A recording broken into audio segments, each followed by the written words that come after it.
Tenía el teléfono de mi esposa en la mano, y en la pantalla seguía abierto un chat con el nombre Futuro. Ese detalle me pegó más fuerte que el contenido, más fuerte que los mensajes, más fuerte que cualquier insulto que me hubiera tirado en 7 años de matrimonio. Porque en ese instante entendí algo simple y brutal: mi matrimonio no se estaba rompiendo. Ya estaba roto hacía tiempo. Yo solo era el último en enterarme. Leí una línea, después otra más, y sentí cómo se me apagaba el pecho. Mi esposa no solo me había mentido, no solo estaba viéndose con otro hombre a escondidas, también llevaba más de un año planeando dejarme, mientras me exigía que cortara con la única mujer con la que yo había sentido algo real en muchísimo tiempo. Lo peor no fue eso. Lo peor fue que no reaccioné. No grité. No tiré el celular. No fui al baño a romper algo. No hice la escena que cualquiera esperaría. Solo dejé el teléfono donde estaba. Me senté en el sillón y me quedé mirando la pared como si mi vida no acabara de partirse en dos. Y para entender por qué hice eso, hay que retroceder. Porque esta historia no empezó con una traición. Empezó con una frase. Estamos perdiendo la chispa. Mi esposa se llama Mora. Tiene 34 años. Yo me llamo Gabriel. Estuvimos casados 7 años, aunque la verdad es que nos conocíamos desde mucho antes. Mora era la hermana menor de un amigo mío de toda la vida, Lautaro. Crecimos en el mismo barrio, en el mismo grupo, con la misma gente, entre cumpleaños, vacaciones, asados, y esa clase de vínculos que hacen que dos personas se sientan predestinadas antes de siquiera admitirlo. Cuando éramos más jóvenes, cada uno vivía su vida por separado. Ella salía con unos, yo con otras. Nada importante. Nada que pareciera destinado a terminar en matrimonio. Pero con los años empezamos a mirarnos distinto. Primero como dos conocidos que se entienden demasiado bien. Después como dos personas que ya no podían negar que algo estaba pasando. Cuando nos casamos, todo parecía estable. Cómodo. Previsible, sí, pero en el buen sentido. Había rutina, claro, pero también había confianza, risa, una intimidad sana, de esas que no necesitan demostración constante. Durante los primeros años casi no discutíamos. No éramos perfectos, pero éramos sólidos. Después empezó lo otro. Primero fue una queja suelta, que estábamos demasiado tranquilos, que todo se había vuelto demasiado normal, que hacía falta intensidad, que la relación se estaba volviendo una versión domesticada de lo que había sido antes. Yo le presté atención, la escuché, intenté responderle con hechos. Organicé viajes, cenas, escapadas de fin de semana, caminatas, actividades distintas. Volvimos a hacer cosas que hacíamos cuando recién salíamos. Me esforcé de verdad, porque pensaba que el problema era la rutina. Pensaba que, si sacábamos a la pareja del piloto automático, todo volvía a encenderse. No volvió, porque la verdad era otra. Mora no quería más rutina, quería más estímulo. Y yo tardé demasiado en entender qué significaba eso. Cuando finalmente se sinceró, no lo hizo con claridad. Nunca era claro con ella. Hablaba en círculos, decía que hoy la gente experimentaba más, que había nuevas formas de vivir la intimidad, que las parejas ya no tenían por qué encerrarse en una sola idea de amor. Yo la escuchaba y trataba de seguirle el hilo. Porque la amaba, porque confiaba, porque todavía pensaba que, si alguien a quien amas te pide algo extraño con suficiente convicción, quizás el raro seas vos por no entenderlo. Así que investigué. Y ahí empezó el descenso. Primero fueron fantasías. Después juegos de rol. Después una etapa entera de experimentación con cosas que antes ni siquiera habíamos nombrado. Accesorios, dinámicas, límites, reglas, palabras clave, cambios de rol, sesiones privadas guiadas por profesionales. Incluso terminamos en un taller de confianza y reconexión, una cosa medio absurda que me pareció ridícula apenas entré, pero que Mora tomó como si fuera un descubrimiento espiritual. Durante un tiempo funcionó. Ella se encendía con facilidad. Cada novedad la ponía de buen humor. La hacía parecer más viva, más presente, más magnética.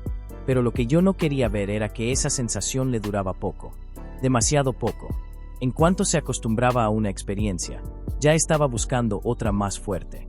Era como intentar llenar un pozo sin fondo. Yo, por supuesto, seguí intentando, porque había aprendido una lección horrible. Cuando amas a alguien, a veces te convences de que acompañarlo hasta el borde es lo mismo que salvarlo. El viaje que cambió todo fue a Tailandia. Nos fuimos una semana a una isla turística donde todo estaba diseñado para que uno se sintiera fuera de la realidad. Playas perfectas, bares con luz baja, hoteles caros, callecitas de noche, y una oferta infinita de experiencias para occidentales que creen que alejarse de casa les resuelve la vida. Una tarde, mientras caminábamos por una avenida cercana a la costa, Mora vio un local de masajes con luces rojas y carteles extraños. No tenía la pinta de un spa convencional. Había algo demasiado explícito y demasiado ambiguo al mismo tiempo. Una frase llamó su atención: servicio privado. Entró a mirar. Volvió al rato con el teléfono en la mano, leyendo reseñas, comparando comentarios, sonriendo como si hubiera encontrado una grieta en el mundo. Yo le dije que no me interesaba, que me sonaba a trampa, que no tenía ganas de meterme en nada raro. Ella insistió. No una vez, muchas, hasta que terminé cediendo, más por cansancio que por deseo. Entré primero yo. La cabina era impeccable, silenciosa, demasiado perfumada, demasiado pulida. Había una música suave de fondo y una chica joven me recibió con una sonrisa profesional. Todo parecía normal durante los primeros minutos. Masaje en la espalda, presión en los hombros, una atmósfera controlada. Después la cosa empezó a cambiar. No de golpe. Ese es el problema. Las cosas peligrosas casi nunca cambian de golpe. Cambian de a poco. Primero un tono, después una pregunta, después una sugerencia. Me habló de opciones adicionales. Yo entendí al instante que estaba entrando en otro terreno. Me incorporé, le dije que no, me vestí casi a los apuros y salí de ahí con una sensación de vergüenza que no tenía nada que ver con el cuerpo y sí con haberme dejado arrastrar a algo que no quería. Lema Mora. No contestó. Fui a buscarla a recepción. Me dijeron que seguía adentro. Mientras la esperaba, hablé con un turista norteamericano que parecía saber exactamente dónde estaba parado. Le pregunté en voz baja si eso era realmente lo que pasaba ahí dentro. Me miró como si yo fuera ingenuo y me dijo que sí, que aquel lugar ofrecía mucho más de lo que decía en la puerta, y que todo dependía de cuánto estuvieras dispuesto a pagar. No me calmó. Me confirmó que el problema no era mi imaginación. Cuando Mora salió, venía sonriente. Radiant. Tenía esa cara peligrosa de quien acaba de probar algo que llevaba mucho tiempo queriendo probar. El masajista la acompañó hasta la puerta con una familiaridad que me resultó insoportable. Ella ni lo registró. En el auto me preguntó cómo me había ido. Le dije la verdad, que me había parecido raro, incómodo, casi humillante. Se rió, no con maldad, con ligereza, como si el idiota fuera yo por no entender la gracia. Me dijo que el tipo era muy bueno, que había sido una experiencia intensa, que se había sentido viva de una forma que no recordaba hacía años. Yo me quedé callado, porque algo se acomodó dentro de mí de la peor manera posible. Entendí que Mora no estaba buscando intimidad, estaba buscando escalada. Y aún así seguí. Cuando volvimos a casa, la cosa no se apagó. Se profundizó. Mora empezó a hablar del tema como si hubiera descubierto una nueva religión. Decía que no se trataba de moral ni de costumbre, que el problema era que la gente vivía con miedo a salir de su zona cómoda, que había que explorar, que el matrimonio no tenía por qué ser una cárcel. Yo me resistí al principio. Después cedí un poco. Después cedí bastante. Tuvimos sesiones en casa. Tuvimos dinámicas con terceros. Tuvimos una etapa de rareza organizada que, vista de afuera, quizá hasta parecía moderna, pero que por dentro era otra cosa. Una relación que se estiraba para no romperse. Hubo un tiempo en que incluso pensé que estaba funcionando. Discutíamos menos. Había más complicidad. Mora estaba de buen humor más seguido. Yo me convencí de que quizá estaba exagerando, de que tal vez solo estábamos aprendiendo a reinventarnos. Hasta que un día llegó con una idea nueva. Los matrimonios felices, dijo, eran los que no le tenían miedo a la apertura.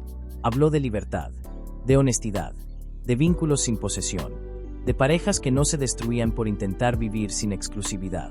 Me mostró artículos, historias, testimonios, foros, todo ese arsenal moderno de gente que cree haber encontrado la fórmula definitiva para algo que sigue siendo tan viejo como el dolor.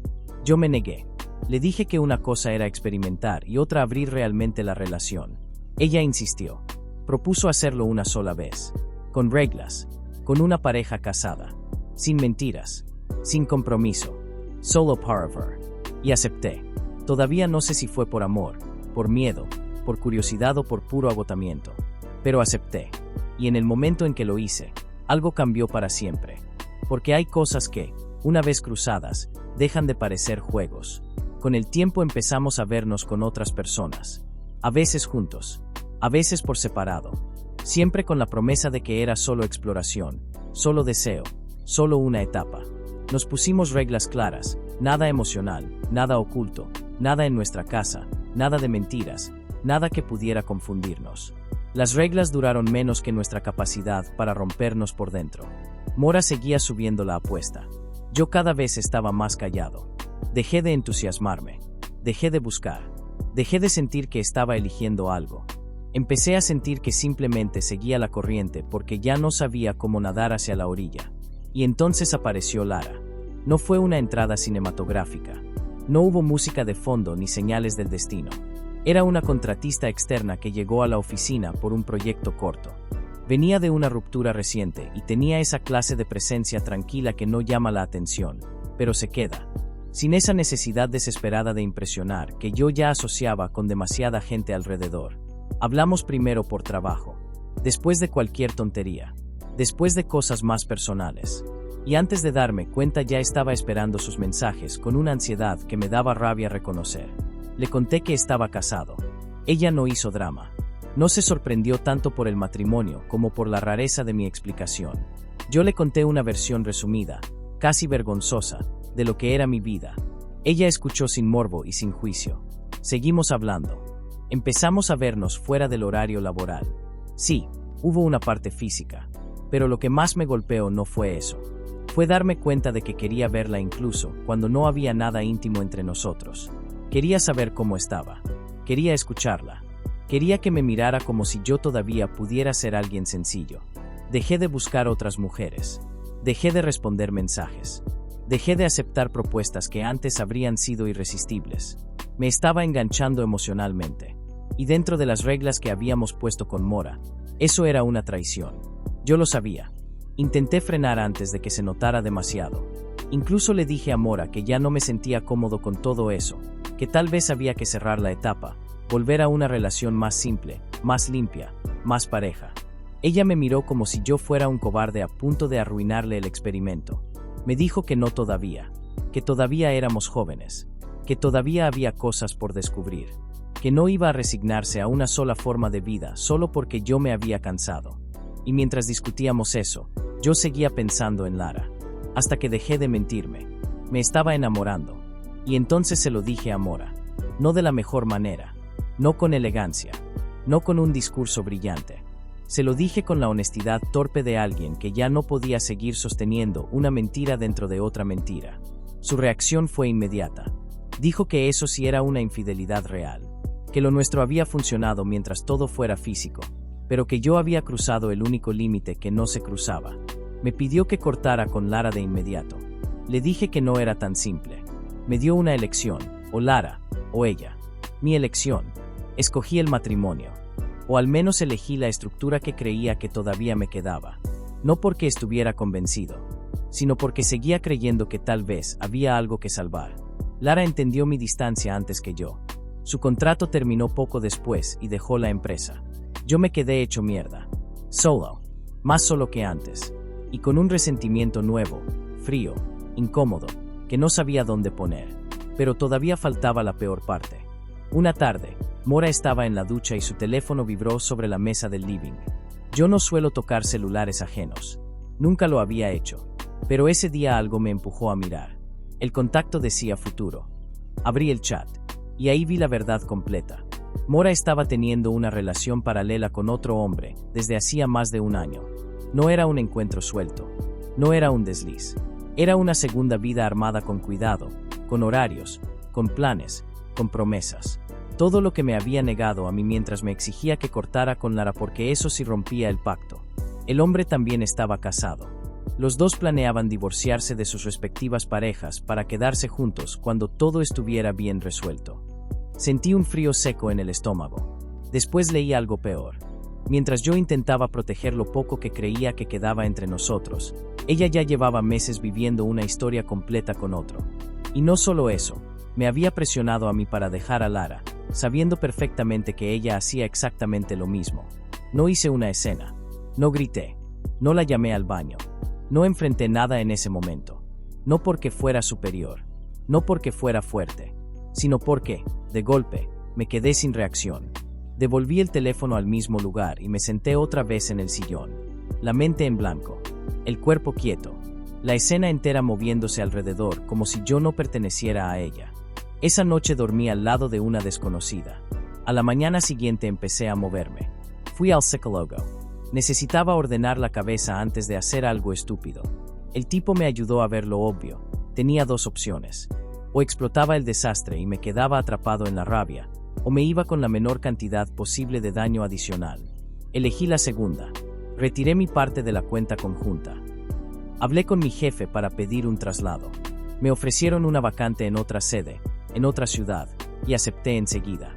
Busqué un abogado de verdad, no uno cualquiera. Le llevé todo, capturas, fechas, conversaciones, pruebas de la relación, todo lo necesario. Me explicó que la ley no siempre castiga la traición como uno quisiera, pero que si podía protegerme en el reparto y evitar que me arrancaran más de lo que merecía. También me pidió que sacara a Mora de cualquier documento donde todavía figurara como beneficiaria. Empecé a resolverlo todo en silencio. Y una mañana, mientras ella estaba en el trabajo, empaqué mis cosas. No dejé una pelea. Dejé una salida. Firmé los papeles del divorcio. Los dejé sobre la mesa junto con el contacto de mi abogado y una nota simple. No había insultos. No había drama. Solo el final administrativo de una historia que ya estaba muerta. Me mudé a un departamento pequeño en la ciudad vecina. Casa nueva. Auto nuevo. Trabajo nuevo. Número nuevo. Vida nueva. Bloqueé su teléfono. Bloqueé sus redes. Bloqueé cada canal por el que pudiera arrastrarme otra vez al mismo pantano. La primera persona que me llamó fue Lautaro, su hermano y mi amigo de toda la vida. Me habló con bronca. Me dijo que no podía desaparecer así, que no tenía derecho a tratar a su hermana como si fuera basura. No le contesté por teléfono. Le mandé capturas del chat de Mora con su amante. Tardó bastante en responder. Cuando lo hizo, ya no sonaba enojado. Sonaba confundido. Nos vimos al día siguiente. Le conté todo, sin exagerar y sin adornos. Solo los hechos. Él se quedó callado mucho tiempo. Al final me dijo que no sabía qué pensar, que estaba en una posición imposible, que quería a su hermana, pero también veía que yo no me había inventado nada. Le dije que no necesitaba tomar partido, solo entender que yo me iba. Y me fui. Después de eso, todo empezó a caerse solo para ella. Sus padres se enteraron. Hubo discusiones.